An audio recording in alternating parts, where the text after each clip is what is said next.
Hi y'all, thanks so much for stopping back by. If this is your first time here, then welcome. My name is Lori Livers, and on this channel we talk about how I use real estate rental properties to create almost completely passive income. We talk about DIY and home improvement, and we talk about everything planning and organizing, because for me, that's what makes all the other stuff possible. So I hope this sounds interesting to you. Please hit that subscribe button down below and ring the bell so you can be notified of all the new videos coming your way. Today's video is all about comps, comparables. We use these to determine our ARV, after repair value, and our market rent value. So these are really important values to understand in making the buying decision. So let's get started. First and foremost, if you have the opportunity to work with a realtor and running comps, do not pass up that opportunity. There is a science to running comps, and the science is what we're going to go over today. You can do that, I can do that, anybody can do that. But there's also an art to it, and that's what a realtor really brings to the table that I don't have. So in my opinion, if you have the opportunity to work with a realtor and running comps, do not pass up that opportunity. But if you don't have the chance to work with a realtor, know that you can do a good job on your own. And this is how to do that. Like everything else in the world, the internet has brought a level of transparency to real estate transactions that we've really never had before. Consumers have never had the access that they have now. And now that we've got that access, we really have the tools we need to do the science part of running comps and figure out where we need to be in our numbers. So I'm going to go out on a limb and guess that if you're watching this video, you might be interested in the real estate market. And if you're interested in the real estate market, or at least the passive income that the real estate market can bring to you, you might also have stumbled upon websites like Zillow and Redfin or Realtor.com. They can be fantastic tools to use when trying to determine your comps so that you can understand your ARV and your rent values. So when I'm trying to make a buying decision, I need to have two numbers, very clear two numbers. I need to understand my ARV, my after repair value, and this is the value that my house should appraise for when I'm done with my rehab. The other number I need to be very clear on is what I can expect my rent to be when I've rehabbed that property and I rent it out. For the ARV value, I always start with Redfin. And the reason I use Redfin is because you can create a free account and Redfin will tell you exactly what houses have sold for in that neighborhood. So all you do is you go to Redfin and you go to the search bar and you put in the address of the property that you're considering purchasing. When you get that search result, it will generally tell you that house is either for sale, what it's listed for, or it'll tell you that house is not for sale. You'll also get a Redfin estimate of the value. You can see a Zillow, I think they call it as estimate, on their website. But take this estimate value with a grain of salt. You want to do your own research here. So on Redfin, you want to look in the area as close as possible, like within a half a mile or a mile, ideally within the same subdivision of the property that you're considering. And you want to look at the houses that have most recently sold in the neighborhood. You don't want to necessarily look at what's for sale. I can list my property for sale for any number I want. If I wanted to list a house for sale for $250,000, but nothing in the neighborhood is ever sold for $175,000 or more, I can list it for that. I'm not going to get that. So it's really not a comparable number when you're trying to make a good, solid buying decision. And that's what we're getting this ARV for, is so that we can make a good buying decision on a house. So you only want to look at what has actually sold. Ideally, you want to identify at least 3, but more like 5 or 6 properties that have been rehabbed to a condition that is similar, equivalent to what you're going to rehab your property at too. You want to make sure you're comparing apples to apples. You don't want to consider a property that has been rehabbed beyond the expectations of the neighborhood as a comparable for your property, because you're not going to do that. You're looking for properties that have been rehabbed as close as possible, in a size that is as close as possible to the size of the house and the rehab condition that you plan for the property that you're considering investing in. Once you've found these at least 3, hopefully more like 5 or 6 properties that are very similar to what yours are going to be, you just want to get the average sale price. And with that average sale price, you want to get the average price per square foot.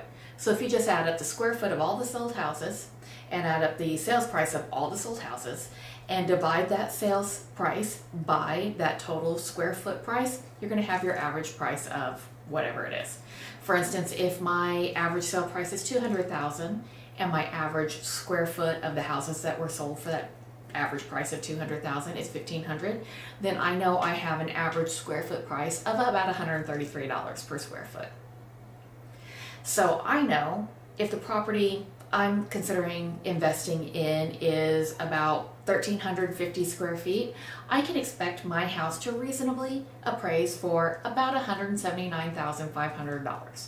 So I'm going to be conservative and I'm going to estimate my ARV for my buying decision purposes at $179,000. There are some factors that can affect the ARV that you can't see as a consumer on Redfin. And this is another instance where a realtor is really, really important to have on your team. But just keep this in mind. The reason you want to be conservative with your ARV is that maybe you found all these 4, 5, 6 houses that sold for $200,000. But what you can't see on the consumer side of Redfin or anywhere else outside of the realtor portion of an MLS is what buyer concessions there might have been on these houses. If every one of those buyers contributed to their seller's closing cost at $5,000 or even $8,000, you can't see that in that sales price of $200,000. But the real sales price of that house is really only $192,000 or $195,000, depending on what the seller concessions might have been. So keep that in mind. That's why you always want to go with a conservative ARV, but a reasonably conservative ARV. Now that you have your ARV, the next thing you need to know to make a good buying decision is what do homes rent for in that neighborhood. So for this, you can't use Redfin. Redfin doesn't do any work with rentals, but Zillow does. In fact, if you haven't seen my rental video, I'll link it here because Zillow is a tool I personally use to list my properties for rent. So when I go over to Zillow, I do the same thing in the search bar. I enter in the address of the property that I am considering purchasing. And what I'm looking for is I'm looking for houses that have recently rented in that area as close as possible, that are in a similar condition to what I plan on rehabbing my house to, so I can get an idea of what I can expect to rent my property for. I will sometimes review the other houses that are for rent, even if they haven't been rented yet, because many property managers, such as myself, take their homes off Zillow as soon as they have them rented because the phone just rings and rings and rings. I live in an area where there's a huge shortage of good quality rental properties, so they go very quickly. The other thing I really take a good hard look at on Zillow is if there's a house that's in that same subdivision, same neighborhood, same area that has been for rent for a long time. I really look at the condition of that property and the price they're charging. I know in my area there is a real shortage of rental properties. In my experience, my houses rent in 3 days or less. I've never had a property listed for rent for more than 3 days. So if something is up on Zillow and it's been available for 60 days, I know that it's probably priced too high for the conditions that the house is in. It's priced too high for the neighborhood, or there's some other issue with it.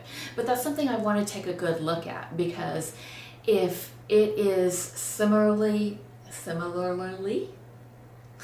rehabbed to what I'm expecting to rehab my property at, and it's listed at a price that I would want to list my property at, and it's not renting, that is incredibly valuable information for me to have before I make that buying decision.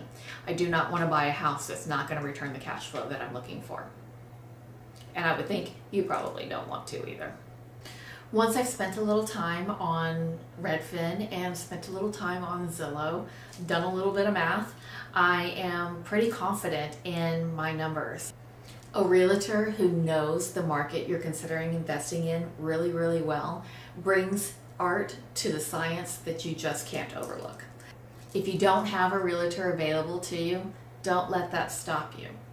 If you are really realistic about what you're working with, realistic about what you're going to do with the house, and realistic about what you can expect in rent, then you know what you're getting into before you get into it, and you can make a great buying decision.